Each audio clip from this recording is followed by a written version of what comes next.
Let's go live now to Hostage Square in Tel Aviv. Elon Levy is there, former Israeli government spokesperson and host of Israel State of a Nation podcast. Elon, a very good morning to you.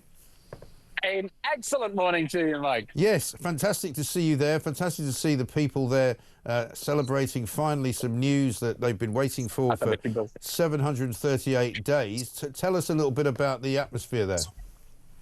Everyone here is one big blubbering mess. The square has been packed since before dawn. Israelis have been up all night waiting for the hostages to come home. And we're swinging between cheering for joy, spontaneous singing, and people really crying their hearts out. For 2 years, Israelis have been waiting to see the hostages return. There's a big whoop behind me. Let's see what's happening now. We know that 7 have been released back to the IDF. We're expecting another 13 live hostages. You're on TV. Yeah. 13 live hostages are going to be released in the course of the day, and we're expecting bodies as well. So it's going to be a very difficult day of mixed emotions. It really is, because we understand that some of the families are not sure whether their loved ones are still alive. They're not sure which, which group they will be in, if you like. Well, Hamas has given a list of the 20 hostages it says are alive, and that ratifies Israel's assessments based on its intelligence. 20 of the hostages are alive. Another 28 were murdered in captivity or on the day they were abducted, and Hamas took their bodies. Hamas is going to claim it doesn't know where some of the bodies are. The families fear it's going to try to hold on to some of those hostages as bargaining chips for the next war. It's going to be a very difficult process ahead. But right now, the families are about to see the hostages. We've had a really incredible development. Some of the hostages who are still in Hamas captivity have been allowed to have FaceTime calls with their families. So they're getting images of them speaking to their families from inside Hamas captivity. A day of incredibly intense emotions. Let's remember, President Trump is landing in just a few hours to speak in the Knesset. And tonight is the 2-year anniversary, according to the Israeli calendar. What are we seeing behind us now? Yeah, I mean, it is quite... The hostages are now... Mike, let me give you an update. The hostages are now officially... You're on TV. Say hello. The hostages are now officially inside Israel, just moments away from being reunited with their families. Wow. What an extraordinary day. And I mean, in all of your time speaking to me, Elon, did you ever think this day would come? Personally, no. I was among the pessimists who thought this day would never come. I thought Hamas was going to hold on to them as insurance to survive the barbaric war that they started. And a lot of credit goes to President Trump for getting the Turks, the Qataris, who are Hamas's patrons, their state sponsors, on board to finally put pressure on Hamas to end this war. Look, let's see what condition we're going to get the hostages back in. We know one of them is coming back partially blind. We know some of them have been through the most horrific forms of torture. Say hello, you're on TV. Some of them have been through the most horrific forms of torture. But the important thing is they're alive and they're being reunited with their families. Yes. And I guess they're going to be going to hospitals, I think, in Tel Aviv shortly after meeting their families to be examined and to be treated. I mean, you've seen other hostages being released. It's not an easy time for them, is it? Because we can't expect them to be in anything other than pretty poor health. Right. It has been 2 years of being held in the most horrific conditions, underground, starved, tortured, abused. Many haven't seen sunlight in over 700 days. They get an initial medical check in the field. Then they're going to be taken to a nearby military base where they'll be able to freshen up. And then they will be put on helicopters and taken to hospitals around the country. And I expect that very soon we will see a helicopter passing right above this square to a nearby hospital in Tel Aviv, which will be an incredibly moving moment for the crowd here to see a helicopter with hostages right above our heads. And what has it been like for you in Israel? Because ever since, from before October the 7th, 2023, I mean, you've been bombarded with rockets every single day coming in from Gaza. I mean, since the ceasefire kicked in, has that stopped? On TV.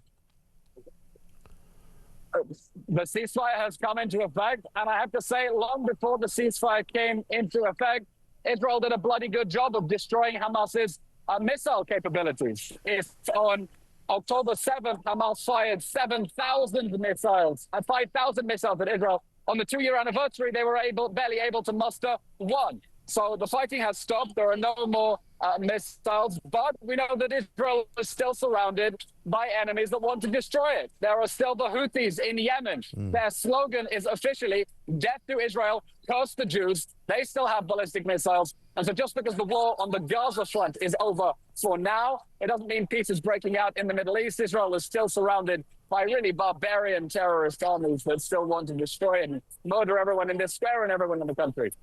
And as far as the peace summit is concerned in Egypt, we understand Mohammed Abbas is going to be there from the Palestinian Authority. What's he going to be saying about taking over the West Bank and possibly Gaza? And how do you keep Hamas out of the way?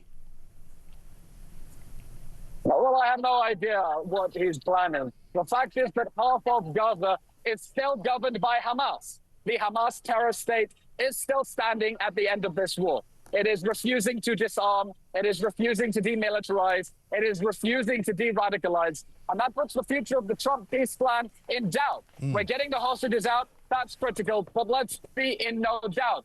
Until Hamas lays down its arms, until those tunnels are destroyed, this crisis isn't really over. And that's why we need global pressure now on Hamas to see the full implementation of the Trump peace plan. Everyone in this square wants this to be the last Gaza war. But if Hamas is not disarmed, there will be a next Gaza war. It will be worse, and nobody wants that. No. And as far as Hamas and their sort of manpower is concerned, I mean, do they still have as many people fighting on their behalf? Do they still have as many leaders in Gaza as they did have? Yeah, Israel eliminated the entire top brass of the Hamas leadership.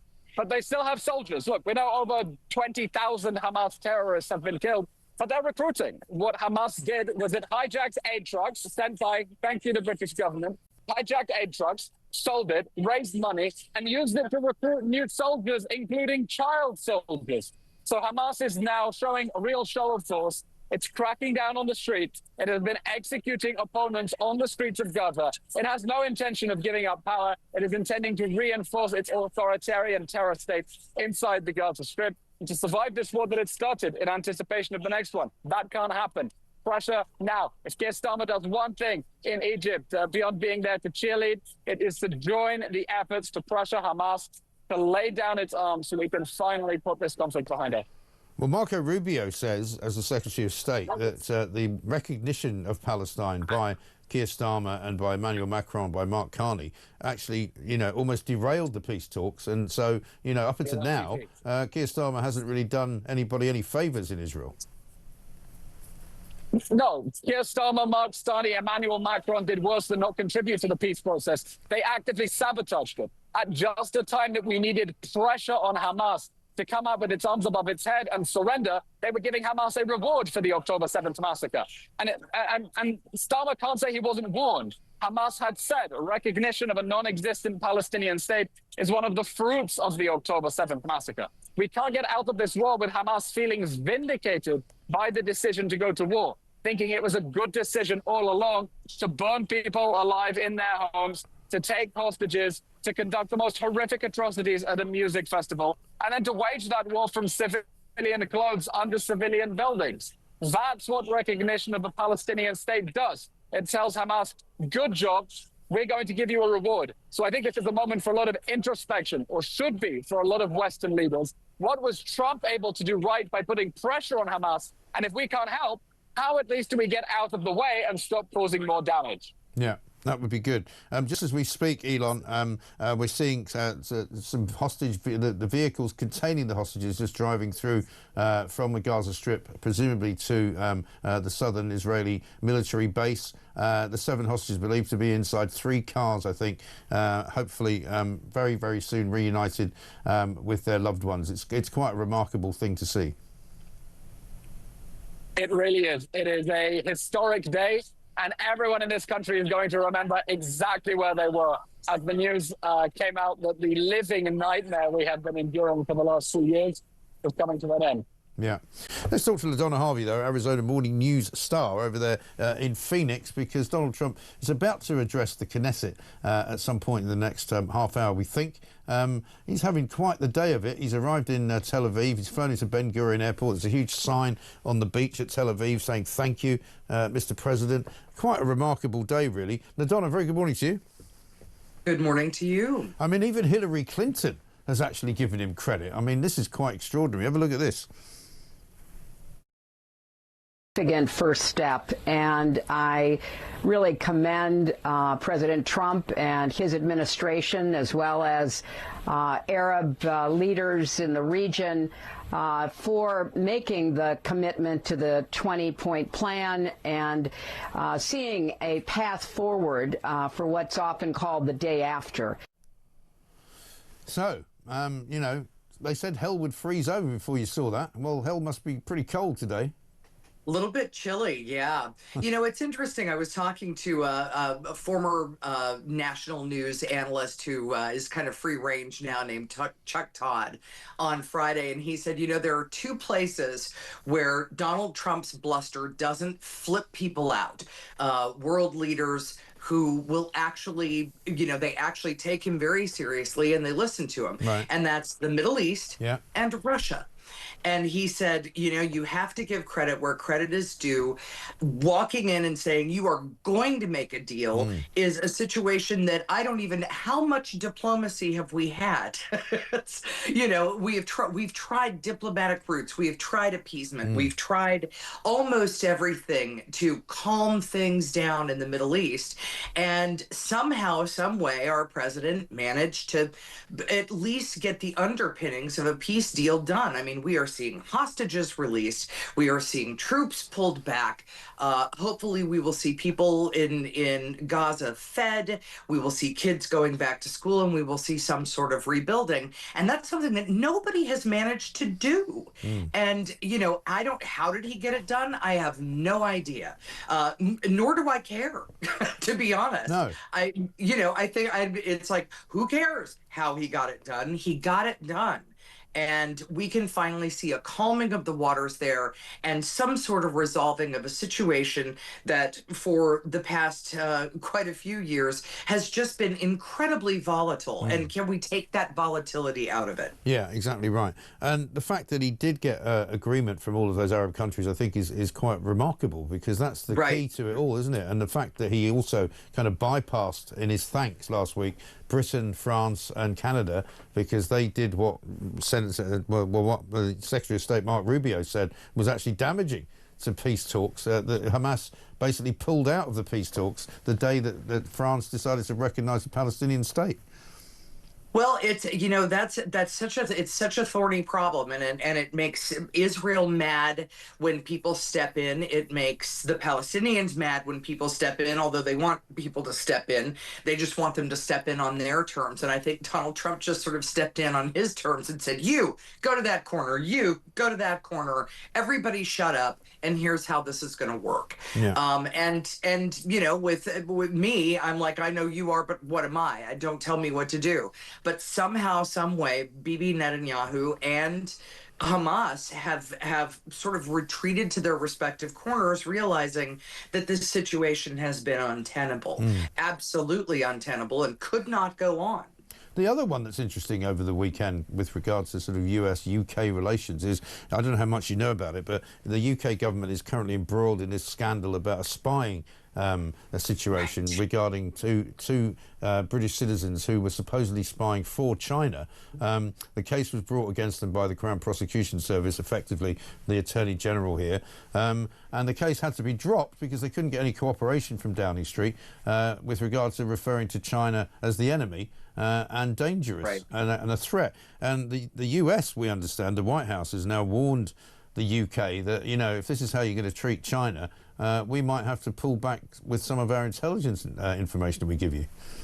Well, yeah, you know, China gets treated with kid gloves because let's face it, they're one of the manufacturing behemoths in the world, and everybody tiptoes very gently around them. However, they are also have a horrible human rights record, and you know, their kind of lock on those rare earth minerals that are needed in so much for computing and in the making of silicon chips, in AI, in, you know, all of the technology that we are all depending on, that lock and their resistance to selling those minerals very specifically to the United States is really the #1 reason I believe that Donald Trump is very unhappy with China right now, and he's going to be really unhappy with anybody who's appeasing them. And they're not going to be too happy with the 100% tariffs that he's about to put on them either. But no, and I think it's even more. I want to say that I think it's 130. Right. It's amazing. It's a lot. But I mean, there's a good story, pro-American, I suppose, story in the Wall Street, in the Financial Times this morning, saying Wall Street investment bank revenues are set to top $9 billion. Apparently for the first time, getting back up to previous levels, still not as high as 2021, but an increase of 13% from a year ago, 50% improvement on the lows of 2023, when, of course, old sleepy Joe Biden was in charge. Well, it's interesting because, you know, pretty much everybody on Wall Street, when they saw the tariffs going in and this tariff war breaking out, and I'll be honest, as your average American, I was flipping out over the tariffs, going, wait a minute, what's going on?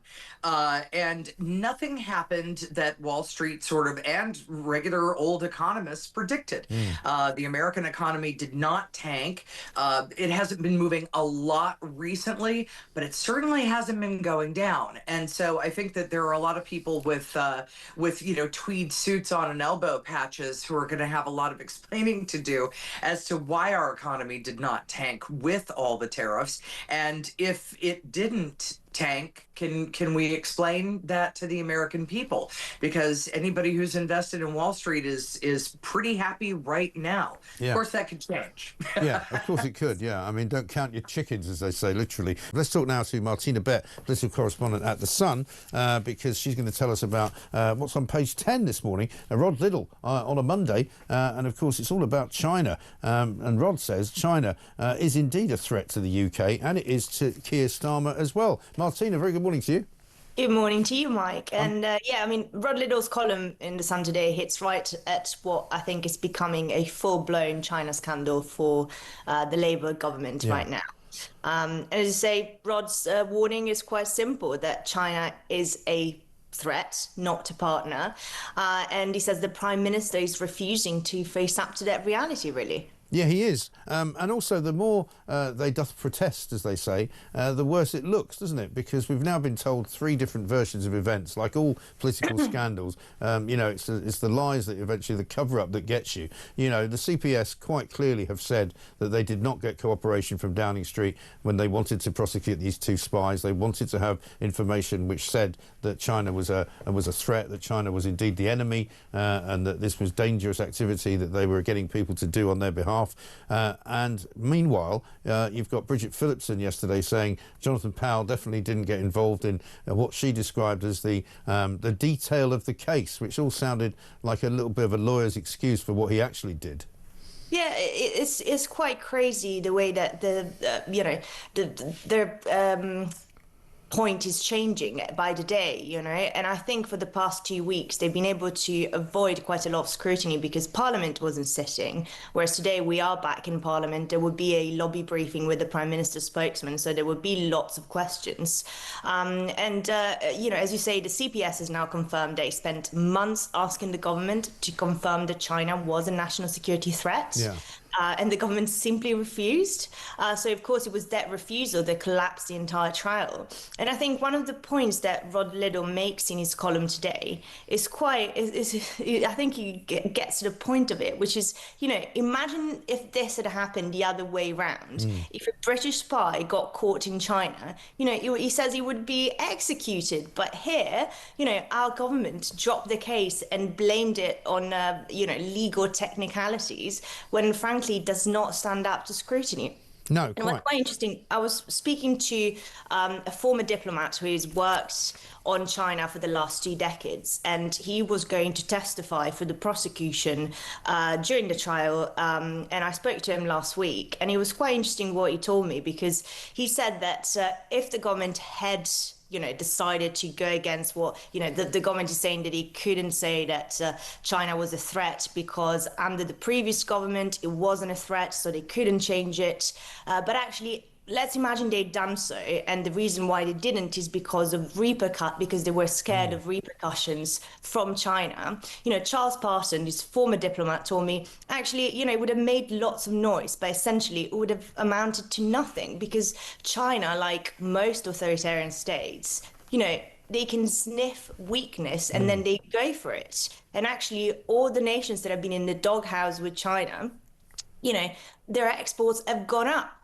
During the golden era, Britain's exports to China were at the highest, whereas now they're not. So it's very interesting questions that the government needs to answer today. Well, also we're told by a piece of the Telegraph this morning that senior economists and politicians have sounded an alarm because there's hundreds of billions of pounds in UK debt, which is basically owned by China.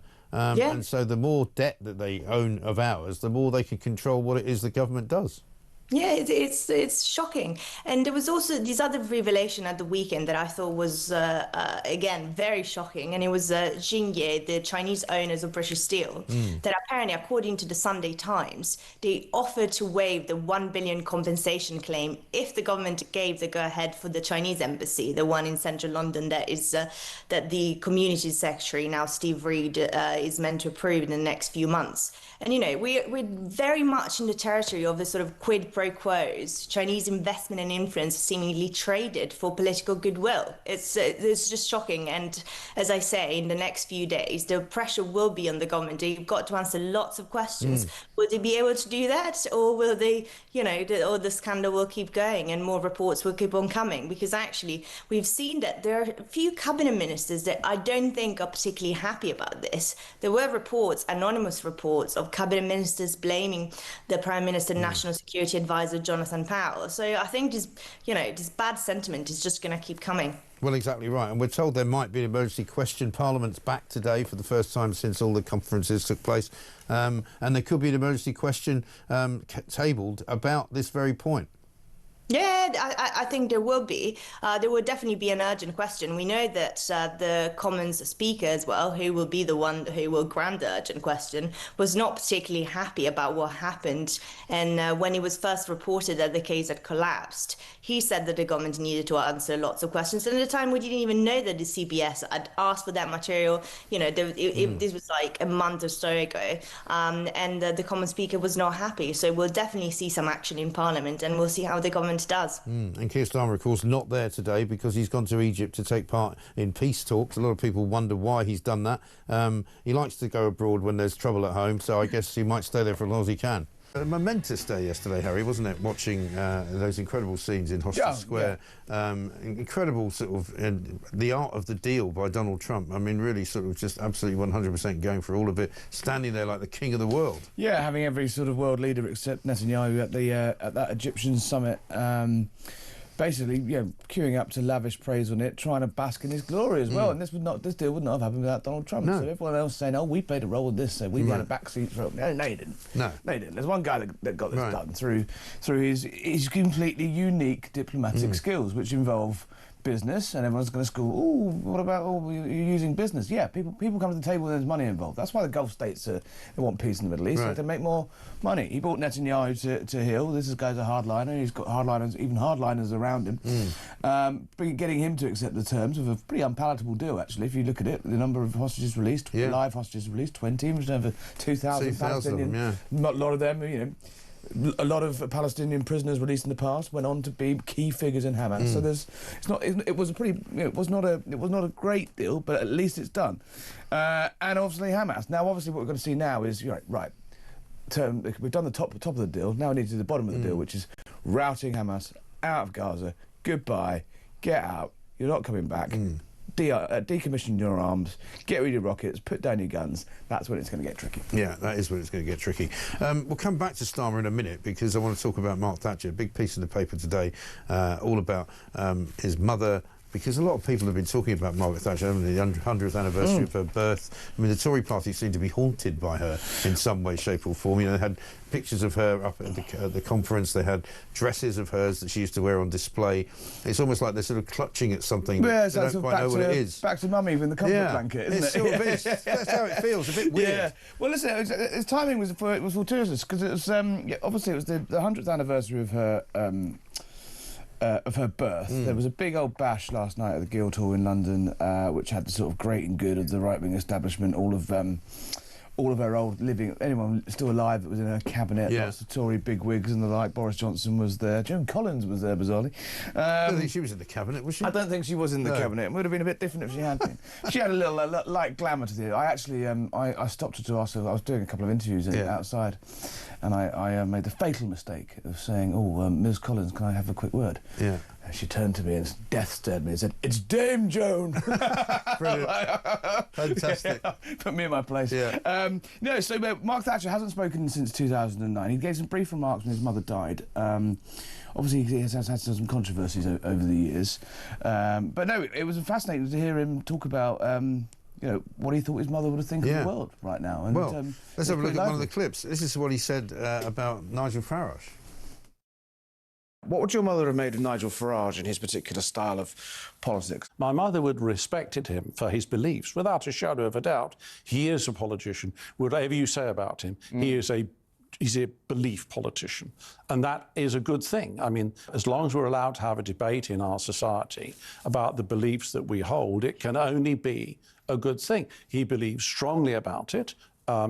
My mother would have agreed with his views about the size of illegal immigration today, and she would have wanted to tackle those issues. And since Trump's very much in the news, he also gave his views on what she would have thought about the Donald. Have a look at this. She would think it's extremely important that they have their own beliefs, and that's very, very important. And clearly, President Trump believes strongly in the market economy. He has very clear ideas of what he wants to do and how he wants to do them. So in that regard, the fact he has got the common beliefs, and she would very much have subscribed to the bulk of them, I would think that she would be admiring his leadership. It's funny, in a way, you wonder whether she might have been the one person who would have been able to kind of control Trump. You know, she really sort of handbagged him. I think, I was talking to Professor Andrew Roberts last night.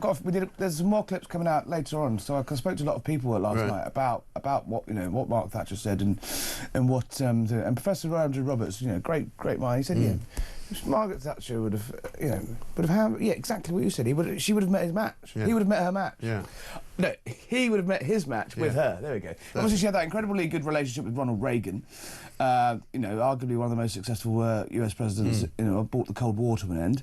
I think, I suspect they're kind of onto something. And I thought it was really interesting. He said there, about Nigel Farage, is that this is kind of what every sort of Tory politician, says privately, isn't it? That like the guy believes in something. He's authentic. Yeah. He's got that, and even if you don't agree with it, or if you do agree with it, but don't necessarily agree with if you agree with the symptoms or agree with the problems, but don't necessarily agree with the solutions, where he's coming from with Farage, and I think that's really bad for. For the Tories. I mean, he was kind of lukewarm on Kemi Badenoch. He said, look, she's doing her best. Well, that's the problem. Doing her best in a bad situation. But what he did say is that he sees remarkable similarities between when his mother took over the Tory party in 1975, country in the doldrums, Tories had just had a massive tonking. She did have a rocky first couple of years to her premiership as well, pre-Falklands. And he said, actually, ignore the polls. You just got to do what's right. Keep going, and he can see the similarities to Kemi's position, but what she fatally, what Margaret Thatcher didn't have, because she was so forthright, she didn't have a right-wing challenger party like Kemi has with reform. So well, that's fascinating, right. fascinating. And she also had the ability, I think, to unite her party more easily. Because I mean, Kerry Badenoch came out last week at the conference and said, "Oh, I think we're going to do away with the ECHR finally." Yeah. And then half of the sort of shadow cabinet jumps up and went, "Oh, I don't know if that's such a good idea." They don't seem to be on the same hymn sheet. Yeah. The other thing we really chewed it over is that sort of party unity is very, much sort of weaker these days. But also, well, how would Margaret Thatcher have dealt with the social media age? How would she have dealt with that 24-hour news flow? Would sort of the ideas of Thatcherism, which were those sort of big, bold strokes of strong defence, faith, family, sound money, would that have cut through in the same way? And there's an argument you can have both ways. And, politicians, will we ever see her like again? Perhaps not, because politics is just so different now. Yeah.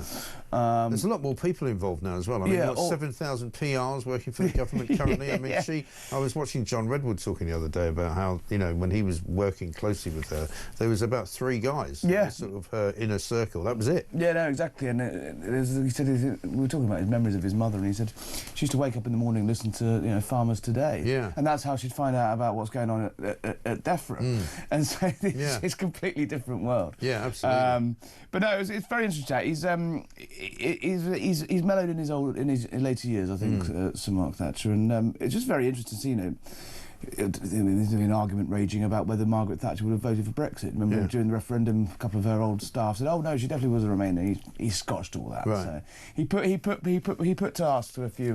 Brexit's an interesting subject, isn't it? Because it looks as though the government are trying to blame Brexit on all sorts of things. Well, and we've got trying to blame Nigel Farage for the state of the economy. People aren't just going to wash it. They think people are mugs. I know. They're taking people for mugs. And also, the logic of that is they said, "Oh, Nigel Farage, he got Brexit, and then he just walked away." So what you're saying is you'd rather have Nigel Farage as the Prime Minister than Theresa May. That's the Labour Party's position. You think, and fine, bring him into government if that's what you think. Exactly. He's more than happy to serve. Yeah. He's more than happy to clear up their mess. There's no logic. It's desperate. It's desperate. I mean, Wes Streeting's quoted in the papers this morning as saying that Brexit is part of the problem, why the economy is so stagnant. Here's what Mark Thatcher told you about the UK economy. I think that people are being encouraged to come across or half of southern Europe and France and Germany, all those sort of places, to get to the United Kingdom, because when they get here, the prize on the beach is bigger. And my mother used to believe very strongly that before one should one should make a contribution to our society, make a contribution to the nation in which they live, before they should be permitted or allowed to draw upon the benefits of being a member of that society. And I think everybody's got it upside down. We simply have to stop spending in the way we are on social programs. Otherwise, eventually, they will stop. They will have to stop because the arithmetic will simply not allow it anymore. So it's better to do it at a time of your own choice than have it forced upon you. Otherwise, we'll be at the IMF. It sounds simple when you hear it like that, doesn't it? It's simpler times, isn't it? Yeah. I love that line. He said everything's, compared to his mother's world, everything's upside down. Yeah. We're pulling people with, we're basically saying we're going to bankrupt ourselves. Yeah. We're going to be heading for the IMF, cap in hand. You can never, ever write in copy in the Sun, the IMF, get a bailout from the IMF without having the words in front. Cap in hand. Going cap in hand to the IMF. Well, this is the thing, because in the midst of all of this, it's sort of focus on the Middle East and focus on what's been going on in Israel. 2,000 people have arrived, apparently, by small boats in the last 4 days. That's right? the thing. What you're saying is that this isn't a matter of, whether it's right or wrong. It's a matter of simple maths. We are going to bankrupt this country unless we get a grip on spending. And it was very sweet, actually. He used that sort of famous analogy that I don't think he even did it on purpose, but it's just so clearly ingrained into his mind. He used that famous analogy that Margaret Thatcher was used to about a housewife looking after the family purse. Right. If Britain was trying to look after the family purse, we'd be in dire straits. We'd have the bailiffs round, looking for when you're going to make the payment on the credit card. Well, we'll have to join the queue at the IMF. Right. Does the IMF even have enough money to bail us out? And then that brings us back to Starmer in the end, because here we have the situation going on with China, which is a massive story, really, which hasn't really quite run out, I don't think. I think it's going for a while. But the basis of it seems to be that Britain is now in hock to China for so much money, they can't afford to upset them because they might want to borrow more. Might want to borrow more. Might need to, if if you look what Donald Trump's done with China, whacked those tariffs on it, that will have painful effects. I think people just need to level a little bit more with the public. That actually, look, yeah, we are reliant. This is what Labour think. If they genuinely think, look, we've got anemic growth. We're growing at barely 1% a year. We cannot do anything to upset the apple cart. We didn't. The roof hasn't been fixed while the sun was shining. The sun hasn't shone for a very long time. The roof's on fire, in fact. Yeah. And there is no headroom. But the whole building's burning down. The building's burning down. There's no headroom. There's no rainy day fund. There's no kitty. We're already maxed out the credit card. On debt interest, on massive NHS spending, on 6 million people lying around on sickness benefits that perhaps many of them shouldn't be on, and you just think, just be honest, say that we can't afford to fall out with China, we can't afford to upset America, and I think people would actually have more truck with that than just pretending. Yeah. And say, oh no. But would people not be really, really angry though if they found out that okay, that's one thing, we can't fall out with China, but you're now actually collapsing a trial in order not to fall out with them. I always say, if you're not angry, you're not paying attention. Yeah.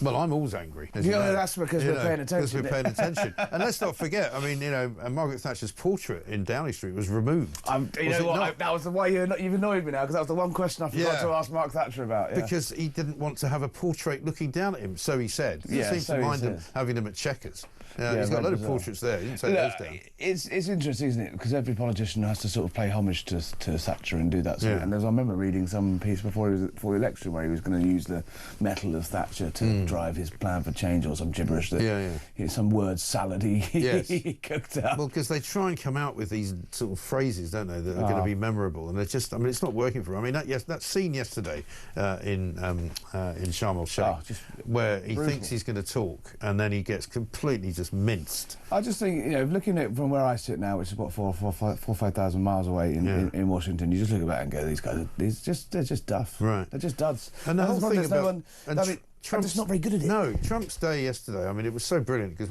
we weren't quite expecting it to work as smoothly as it all did. But, 6:30, first word that 7 hostages have been released. The next thing you see is an image of Air Force One coming in to land in Tel Aviv. And you just go, this guy is directing a movie. No, exactly. He's not just running the world. I mean, he's filming it. He's not, he's not a young man, and he's, he's got an amazing energy. 36 hours, 37 hours, 30 hours on the road yesterday. He did 4 or 5 interactions with the press.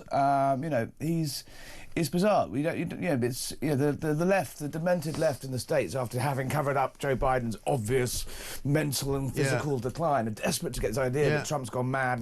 And you look at this and you just go, yeah. What are you going to say? Yeah, they can't. I mean, even Hillary Clinton had to acknowledge that he'd done a good job. And I mean, I can't wait for his response to that when he sees that she's done that. That'd be tremendous. No, and tonight he's back in. He's landing. He's in the air now. I think he may be landing any moment. But back to the White House. He's got Milei, the Argentinian president, coming, so that should be lively. And then he's giving the Presidential Medal of Freedom. I think Medal of Freedom, which is the highest medal in the land. Posthumously to Charlie Kirk, the activist. So he's got a packed day as well today. So the guy never stops. And there's some talk of him having Zelensky there to see if he can solve the Ukraine. I think he's Zelensky on Friday. So I might I'll let you know about that. I'll patch in. It might have ended the war in Ukraine by Saturday. Well, I don't know. I think Putin might be a trickier customer than Hamas. Yeah. I know. It sounds strange to say that, but you're probably right. Harry Cole, great to see you, as ever. Editor-at-large. We'll see you back soon here, probably on to the Zoom. airport. Get to the airport. I hope the first-class lounge has been prepared for you. I wish. I'm not. We're not Jeremy Kyle. Come on. No, I know. He's got his driver waiting and everything. Should we have another look at it? We might as well. Here he is. Donald Trump suggesting to him that you might want to come up to the podium, but then completely rounding on him and making him look stupid. United Kingdom. Where's United Kingdom? Where's our friend? Come here. Is everything going good? Very good. It's very nice that you're here.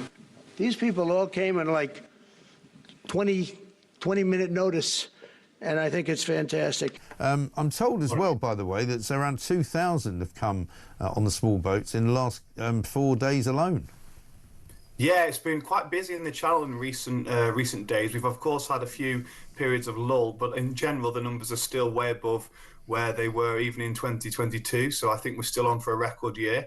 And what we're seeing from the government with this big announcement that they're clearly very excited about, that they've got a coalition of people willing to potentially amend some parts of the ECHR, is that they're looking for another gimmick. Basically, the centre of gravity in British politics on where we need to be in relation to the ECHR, i.e. outside of it, has shifted so dramatically away from Labour that once again they're having to play catch-up. Really underwhelming set of suggestions as to how they'd go about doing this. I mean, how often have we seen in recent years British governments say, oh, we're going to go over and secure a big renegotiation in Europe and it's going to change everything fundamentally. Of course, David Cameron did it in 2015. So I really think this is nothing more than a few headlines that they're desperately trying to seize. And Europe can do whatever they want, to be honest, because we're leaving. We won't be leaving under this government, but whichever centre-right government comes in next to replace this catastrophic one, we will be out. So they can talk about it however much they want, but at the end of the day, I think it's settled in this country now. Yeah, I think so.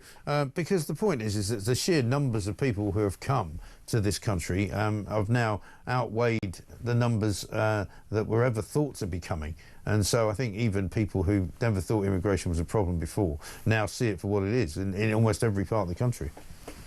It is basically a device that is solely being used to prise open Britain's borders, to undermine our sovereignty. And of course, it's not just the ECHR, it's the entrapments that have come along with it under Blairite reorganisations of how our courts work and introductions of things like the Human Rights Act. But the sheer numbers, I mean, you know, closing in on 60,000 now, having come in under Keir Starmer, this is a situation that since it first began in 2018 is actually getting worse 7 years on, rather than in any way abating. So I think the British public have finally snapped on this issue. I think they've snapped for a while, but I really don't see how anything less than the radical decision to leave the ECHR is a way out of this mess that we're in now. Yeah, and I mean, as you see other countries, as you say, joining in, it's almost as though people have worked out that the ECHR is no longer fit for purpose, which is, of course, what Nigel Farage has been saying for quite some time.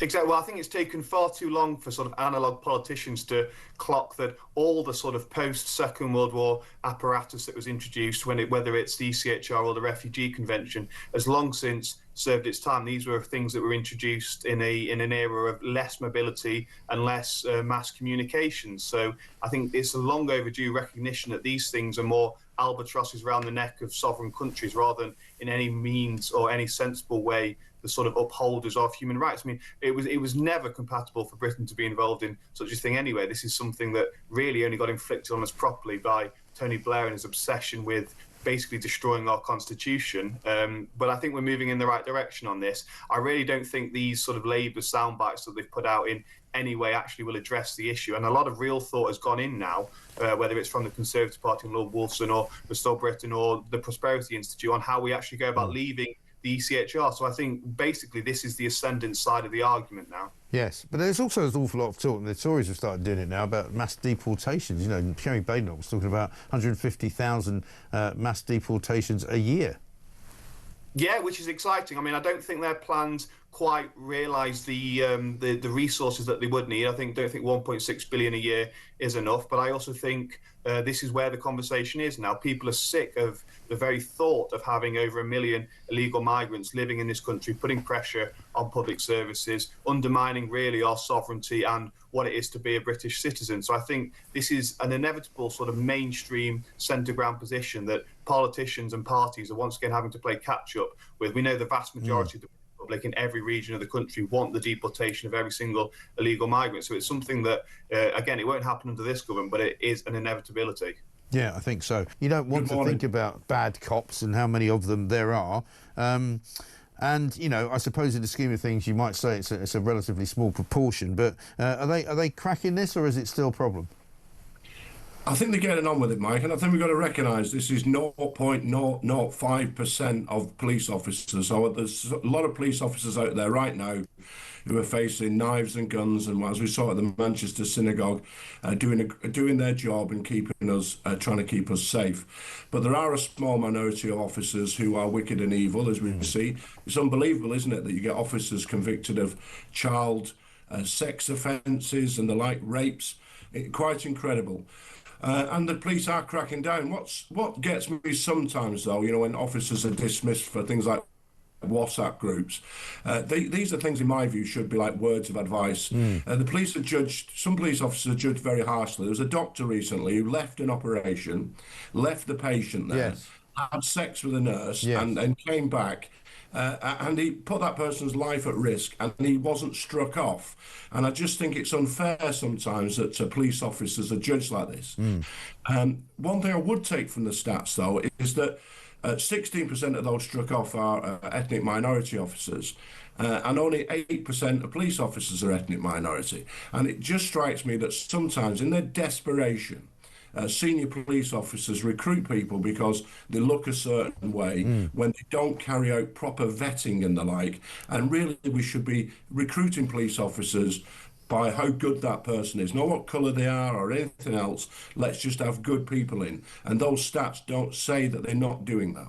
No. I mean, looking at the numbers coming out of each particular police department in various different parts of the country, it looks as though, and it may just be a numbers game, it may be because there's more people there, but Greater Manchester seems to have a bigger problem than most. 130 officers barred there in the last 5 years, compared to in most other areas, kind of, you know, much more below 50 in many cases, and certainly below 100, apart from the Metropolitan Police, where it's 502.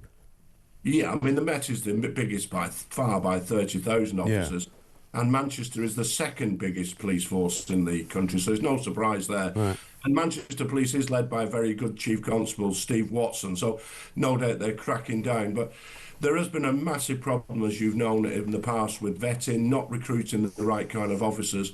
And this is going to happen. These things, if you don't vet people when they come in, this is the consequence. When I joined the police, I was serving in Northern Ireland. The sergeant used to come to your house. In my case, the RUC sergeant came to the barracks and saw me, but that face-to-face interview, they suss you out, see your family and your friends. And then all the interviews I did to join the police were face-to-face.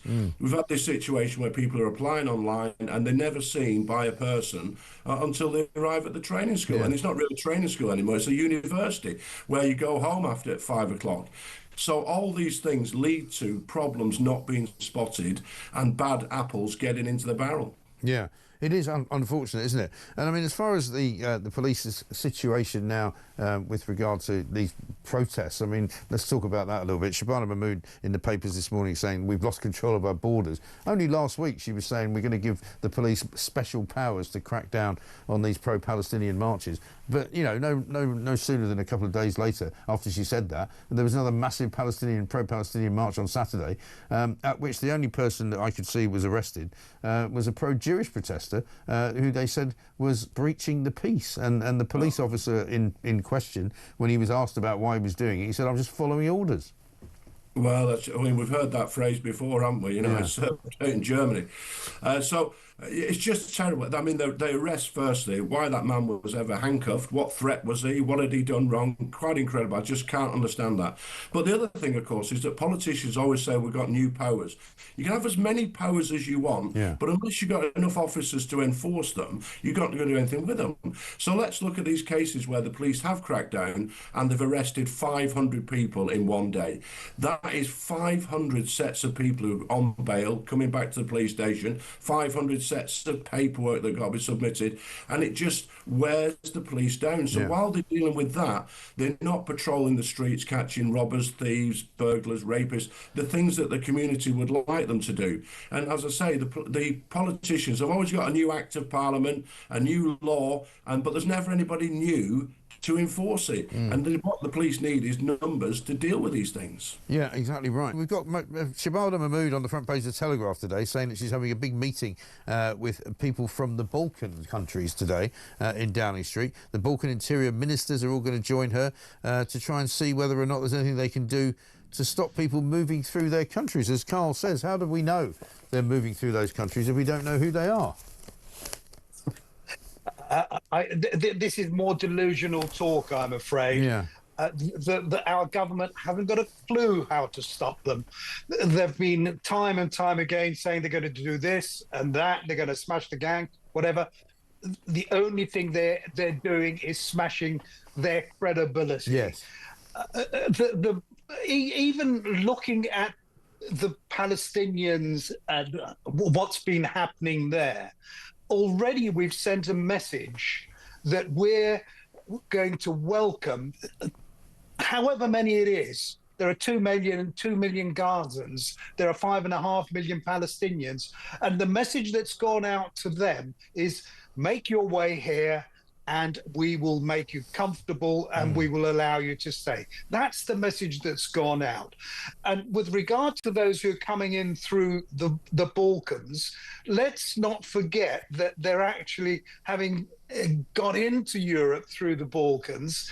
They're not making their way directly here. They're going through other EU countries in order to get here. Right. The fact is that we have no control. It's not a case of losing control. We haven't had control of either legal or illegal migration for a long time. And it's time that the government came to terms with this and took on board the fact that they've got to get serious about stemming the tide of immigration that is hitting us. Yes, because I mean, back in 2018, when it kind of the boat crossings sort of started, I guess there was a very small number at the beginning, wasn't there? And I guess what happened was that the people smugglers got ever more bold and decided this was an easy thing to do, and so they just started carting more and more people across the channel, and which they've been doing kind of in increasing numbers ever since. Well, in 2018, when it all started, in January, there was something like 7 in one dinghy that made their way across. There were 299 in the whole of 2018, and it's been growing since. It's growing again this year. We're over 36,000 just across the channel. I'm afraid the only reason that it's happening is because it works. If you get yourself here, you're going to get to stay. The Palestinians who came in up to the year to June 24, there were 38. The following year, in the year to June this year, there were 324. The year before, there were 327 who applied for asylum. Last year, or in the course of the past year, there were 141. I mean, all these people are succeeding simply by getting here and applying for asylum. 80% of those who apply for asylum from Palestine are being allowed asylum. But apart from that, even when they're refused, they're not being sent back. What I would say, Mike, is look at what happened after Afghanistan. For those who are saying now, well, we've got peace in the Middle East. Maybe, but it's going to be a hell of a long time before things get back to any sort of normality and have the conditions to persuade people not to leave. Well, that's right. It's not going to happen anytime soon, and I'm afraid they will make their way here because we will look after them and they will get to stay. Of course. Well, I was reading a story just the other day, earlier this week, about a Palestinian woman who I think was in her mid to late 30s, who was being brought to Britain to study at Glasgow University for some nebulous, ridiculous PhD that wouldn't be of any use to man or beast, and she was complaining because apparently she was supposed to be bringing her husband and 3 kids with her, but she was refused entry onto the bus that was leaving Palestine, and this was before the peace deal was even done, because they said there wasn't enough room for the husband and the 3 kids. But so obviously we are giving solace to these Palestinians, not only to them to come here and study, and maybe presumably pay for their tutelage and pay for their living, the cost of living and all of that, but they're allowed to bring their families with them. So that would be 4 or 5 people coming into a country that's already overburdened and already paying through the nose for millions and millions of people who are both homegrown and foreign. I mean, the story today, I think, says 1 in 6 people claiming universal credit are now migrants. Yeah, no, absolutely. I mean, we keep saying what a huge cost this is. And not only is it costly, but what we're doing is we're going to take in any wretched individual, anyone in dire conditions, as they put it. We're going to say to them, you can come here, and the British taxpayer is going to pay for it all and look after you. That is wrong. Isn't it time that Shabana Mahmood, Sir Keir Starmer actually took heed and listened to what the British taxpayer is saying? They want this to stop, and they want it to stop in their name. What is happening at the moment is not something that the British taxpayers are prepared to pay for, to take in. There are 200 million displaced people around the world. As our laws are, and as our courts have now decided, every single one of them is potentially able to come here and claim asylum and be looked after. That is wrong. Well, exactly right. And in the paper today is pictures of the bloke called Fayaz Khan, as he's known, who's the man that came over on a small boat, filmed himself coming on a small boat, and said on a video on TikTok that he was going to kill Nigel Farage, right? He's from Afghanistan. He was sentenced yesterday for 5 years. Let's have a look at what Nigel Farage had to say after his conviction. This violent criminal, somebody with 17 convictions in Sweden, in 18 months' time, he will be in this country, living in a house of multiple occupancy or a hotel. He'll be free to walk the streets whilst his asylum claim is being judged. And the only reason we know about this guy is because somebody sent it to me on TikTok. And it makes me wonder, how many other Madapassers are there now in this country, or will there be as the boats continue to cross the channel? And of course, one, he shouldn't surely be able to continue to claim asylum if he's been convicted for a violent offence which puts him in prison for 5 years. Two, he was apparently sentenced to 8 months in prison already for illegally entering the country. So how is he able to be sent to prison when nobody else is? Well, what I'm more concerned about is that in 18 months' time, when he's freed and he's able to walk the streets and he applies for asylum, we're going to put him up because we can't allow him to become destitute. Right. We're going to give him £50 a week to await the outcome of his application, and then I wager that he will be allowed to stay because we won't be prepared to send him back to Afghanistan, and I'm sure that no one else will have him. So this can't be serious. It really can't be serious. It's a joke. It is absolutely a joke. This seems to be now a little bit of a narrative that they're constructing over at Labour HQ, doesn't it? Because Wes Streeting the other day came out with something similar, saying that, you know, we're struggling to fix the economy because of Brexit. I mean, people voted to leave the European Union nearly 10 years ago. Yes, exactly. I mean, Wes Streeting seems to be a bit the advance guard on this.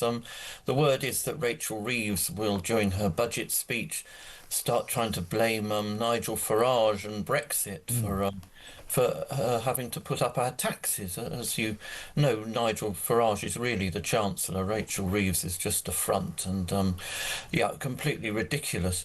Yeah, the idea that Brexit has harmed the economy, you know, to believe that, you've really got to be incredibly blinkered and not sort of be in touch with what's happening the other side of the channel. Right.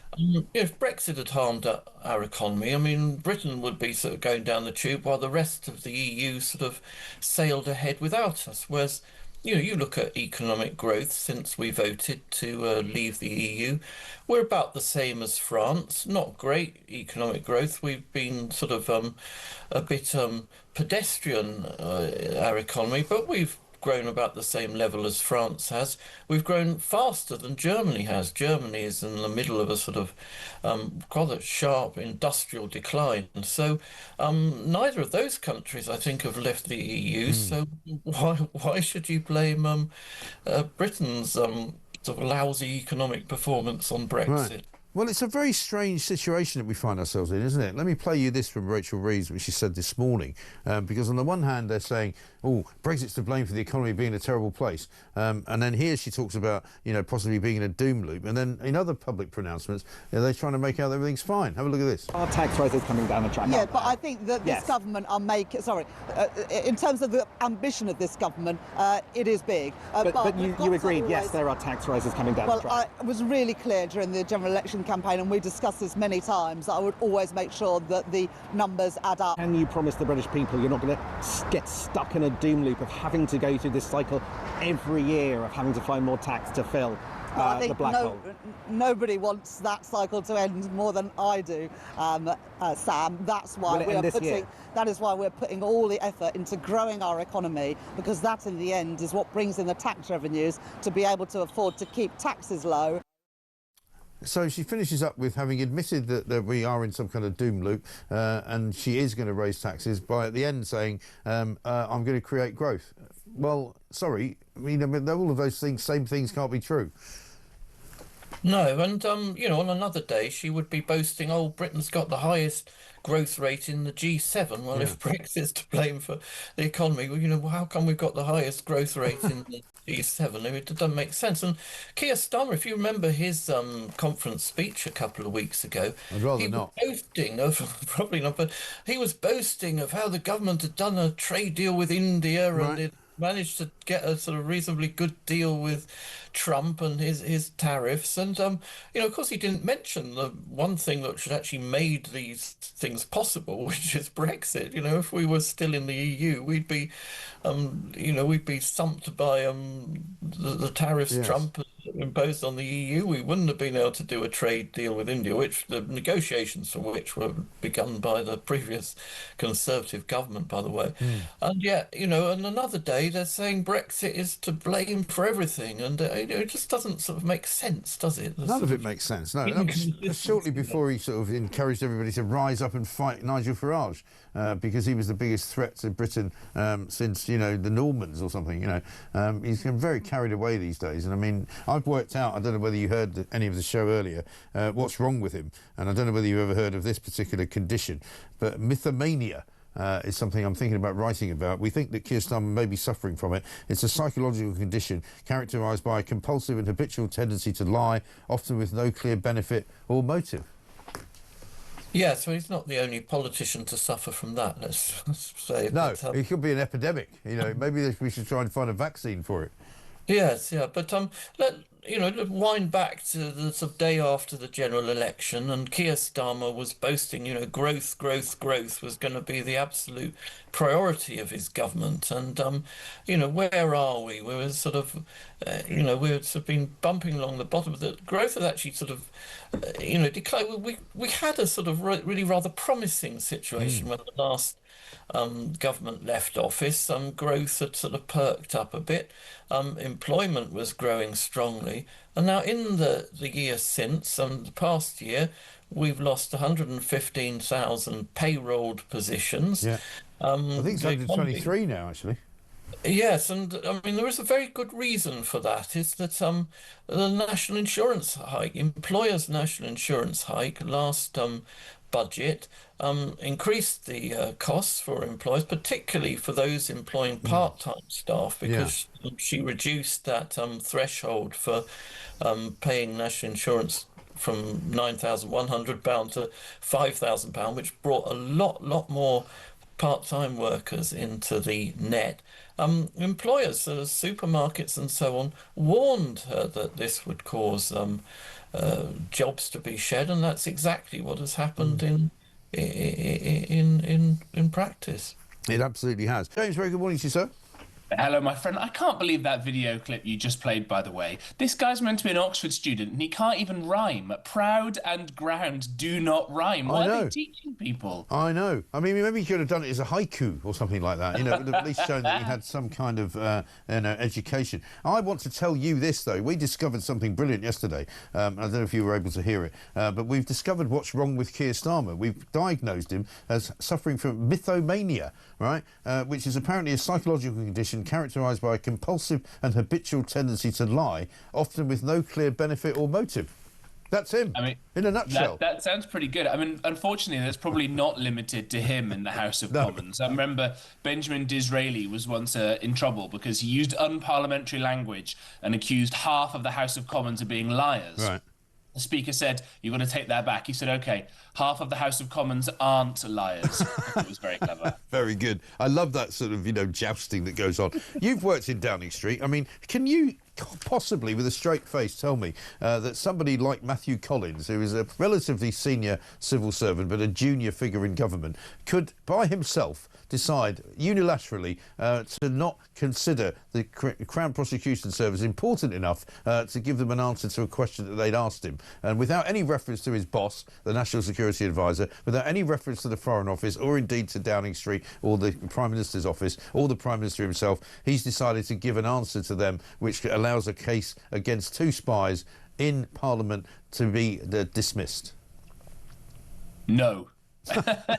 No, it's a straight answer.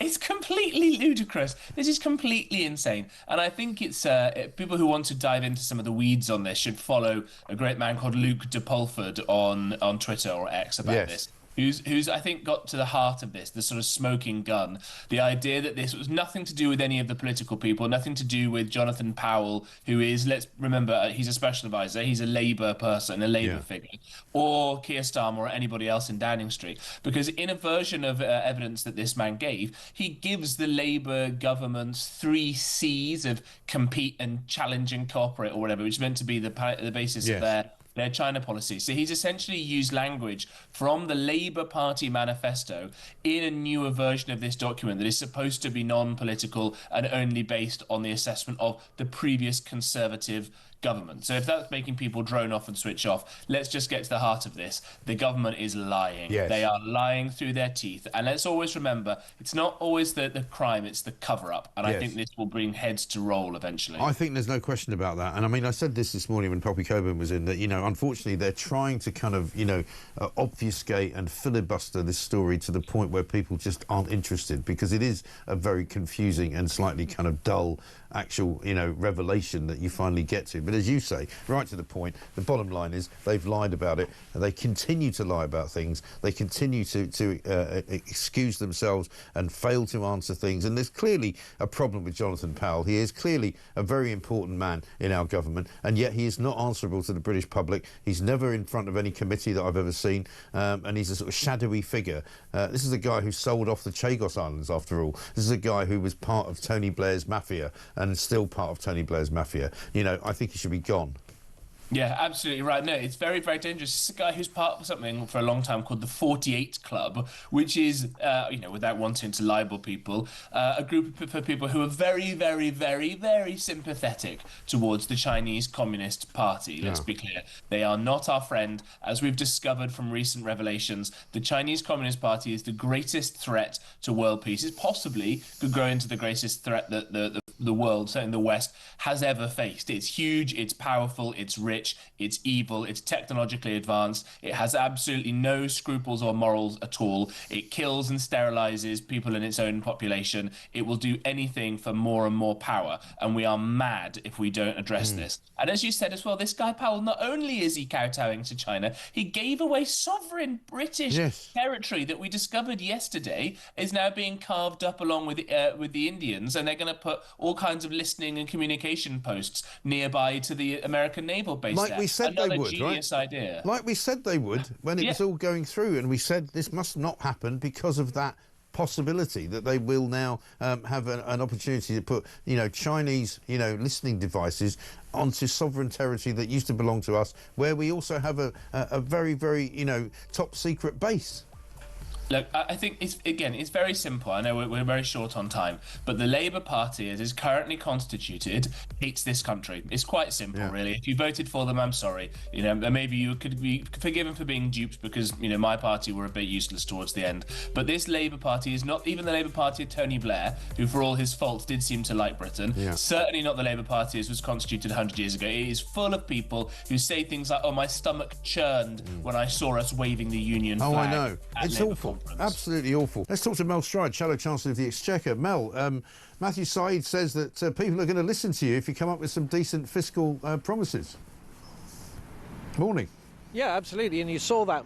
Good morning. You saw that at our conference, Mike, where in my speech I set out £47 billion worth of savings. That's getting government spending under control. It's the first down payment on that, particularly around welfare spending, £23 billion worth of savings there. We made it very clear that those savings will be subject to what we're calling our golden rule, which means at least half of those savings have to go to paying down the debt so that we're living within our means, but equally it allows us to cut taxes, and that's why we were able to cut stamp duty or offer a cut on abolishing stamp duty on properties, abolishing business rates on shops and pubs in our high streets. That's 250,000 businesses, and a big bold offer for young people around lower taxes for that first job. So that's what, you know, serious economic policy looks like in terms of moving our country forward from this kind of debt trap we're in into a more dynamic, growing economy. Well, we've got GDP figures this morning growing 0.1% in the 3 months to August. Somebody pointed out to me that it flatlined pretty much in July. No doubt later on today Rachel Reeves will claim this is some kind of great sign that everything's going well. But in fact, you know, given inflation is going to be rising to something like 3.4%, and the IMF is saying that we're going to have the highest inflation rate in the G7, a small amount of growth like that really doesn't mean anything, does it? No, absolutely not. And in fact, 0.1% growth in August. It was a 0.1% contraction the month before. And the IMF is saying that in terms of growth per capita, per person, which is the thing that matters when it comes to how well people feel off, they're saying that next year we will have the slowest growth in the G7, and will be below average growth this year. And you're absolutely right about inflation. We have the highest inflation now in the G7. The projections are that that'll be the same case next year, and that's one of the reasons why people are getting poorer. What the government's got to do, Mike, is not be looking to put up taxes in the November budget. They've got to look, as we are suggesting, at controlling spending so that actually we can start to get taxes down and get the economy growing. Can we talk about this China story? Because it seems to me that Keir Starmer was being, at the very least, economical with the truth yesterday when he talked about a meeting. Let's have a look at this. This is him at PMQs talking about a meeting that took place earlier this year, but nothing happened at it. There was a meeting in September. That did not involve the National Security Advisor discussing the evidence in any way, nor, Mr. Speaker, one further piece of evidence.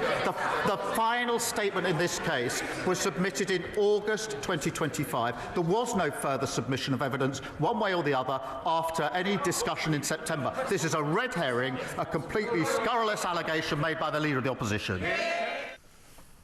He thinks it's a scurrilous allegation that basically somehow this government has been complicit in allowing spying to go on inside Parliament by two characters who were engaged by the Chinese government to give information to what can only be described as an enemy state. So, you know, what does he mean, a scurrilous allegation? Well, I think that's all part of the attempt to cover up what has probably been going on, which is that there was a very clear case and two individuals were charged with spying on our members of Parliament in our Parliament, a clear threat to our national security. Those charges were brought forward when we were in office, and the case collapsed. And you have to ask the question, why did it collapse? Well, it either collapsed because the government wasn't sufficiently engaged in this matter to make sure the threshold for continuing the case was met with the CPS, or they may have acted in a way where they were quite comfortable for the case to collapse because they want to kowtow to Beijing rather than incur their wrath, as they would see it, given the fragility of the economy at the moment and the fact that they are desperate to benefit from China in terms of trade and other matters. So a lot of questions still to be answered. And what we're saying, Mike, is that what they've got to do now is they've released the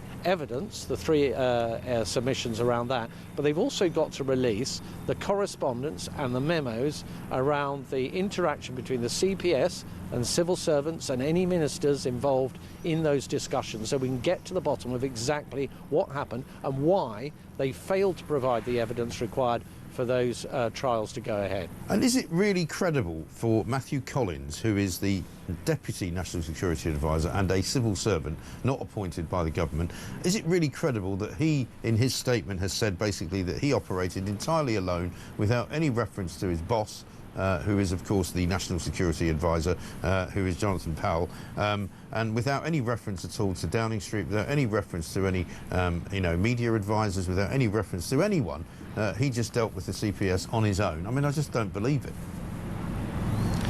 Well, it just does stretch credulity that the National Security Advisor, who of course is a political appointee, and that is a distinction, should have been completely unaware of what was going on. And if he was aware of what was going on, then why wasn't he involved more than is claimed? Or indeed, was he more involved? And that's why, as I say, we need to see the correspondence, the memos around those interactions between the CPS and Matt Collins, the Deputy National Security Director, that civil servant that you've referred to, and any other ministers that are involved in any way in this situation, because it just feels like there's stuff that's being hidden here. You've got a Prime Minister that one minute was saying, well, we couldn't see the evidence, and then the next minute he's up at the dispatch box saying we can because of the pressure that we've applied. Right. To him. It's moving around a bit, and it just raises more questions. Well, it does, and I mean, one of the reasons I wanted to talk to you this morning was that we discovered yesterday what's wrong with Keir Starmer. We sort of fell upon it by accident, but because he does tell so many lies, and he seems to be unaware of the fact that we remember what he said before, right? And we found out that there's a thing called mythomania, which apparently is a psychological condition characterised by a compulsive and habitual tendency to lie, often with no clear benefit or motive. And we can see that the various kind of symptoms of that are compulsive lying, telling elaborate stories, a lack of a clear motive, and difficulty distinguishing lies. I think he might be suffering from this condition, because he seems to be unaware of the fact that every single time he opens his mouth, he doesn't tell the truth. I think the biggest thing, Mike, is a lack of backbone, actually. In this situation, if you think about the Angela Rayner situation where she had to resign, you looked at Peter Mandelson, his resignation, you've seen the same pattern, which is somebody who doesn't step in and grip these things. He lets them run, and it's down to others then to apply so much pressure that in the end he steps back and caves in, and that's just, I'm afraid, not a very good quality in somebody who's meant to be leading our country. Well, it really isn't. It's quite disturbing. Possibly the most unpopular Prime Minister of all time. His latest manoeuvre is to say that the police in the West Midlands have made a mistake by banning fans from Maccabi Tel Aviv to come. I mean, surely to Christ, he could do something about that, couldn't he?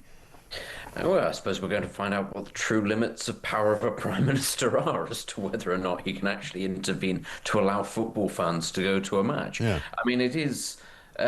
frankly, I don't think many members of the Jewish community in the UK are particularly enamoured with the Prime Minister right now. Obviously, this decision wasn't his to make, but I think a lot of eyes are going to be on him to see what the government can actually do and how it is that they actually plan to make Jewish people in this country feel safe.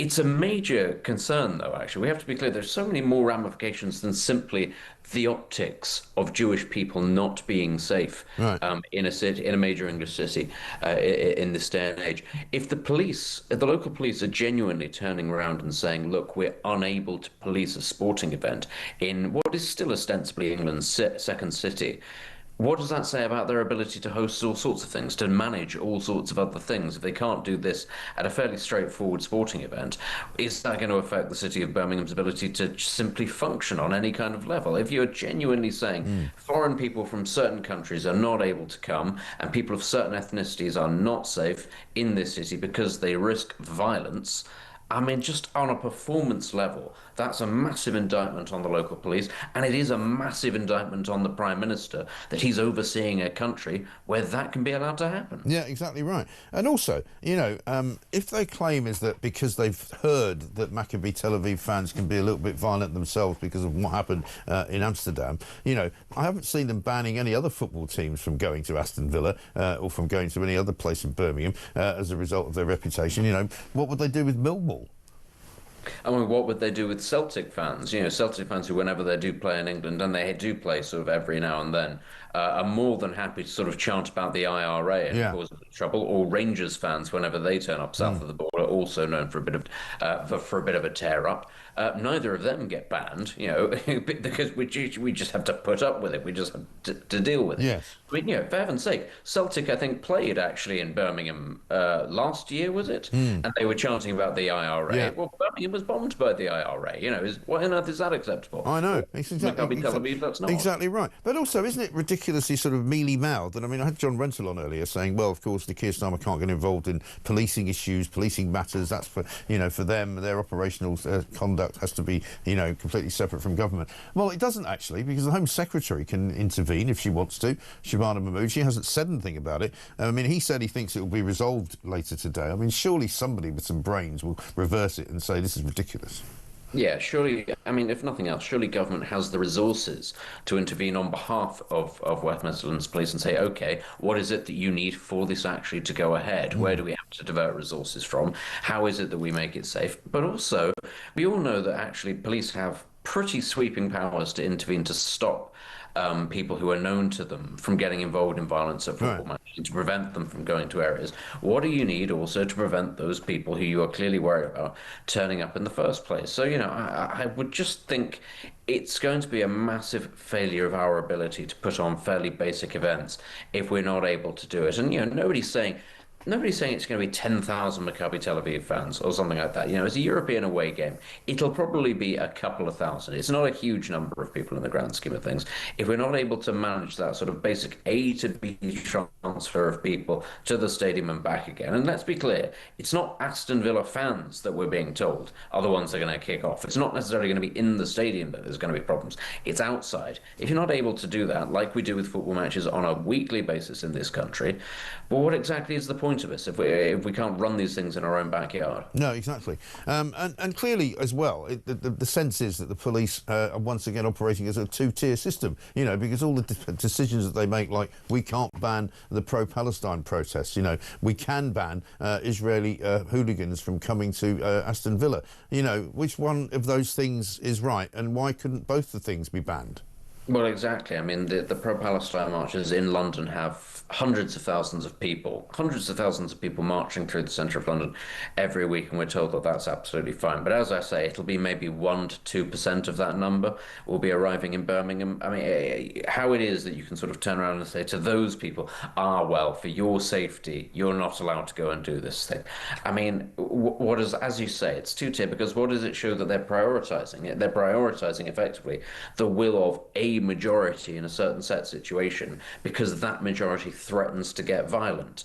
And I'm sorry, but in a civilized first world society, you draw the line at that. You say, look, I don't care how many of you there are threatening to be violent. That's not what we do here. We don't behave like that in a country like that. If you want to, no problem. Apparently we're very pro-open borders and everybody's allowed to rock up or leave. Very happy for you to go elsewhere and do that sort of thing. There's a raft of countries that are more than happy to let you do that. But here, that is a red line, A. And when it comes to Jewish people in particular, whether or not they have Israeli passports, we don't tolerate that sort of intimidatory tactics being used against Jewish people. No, exactly right.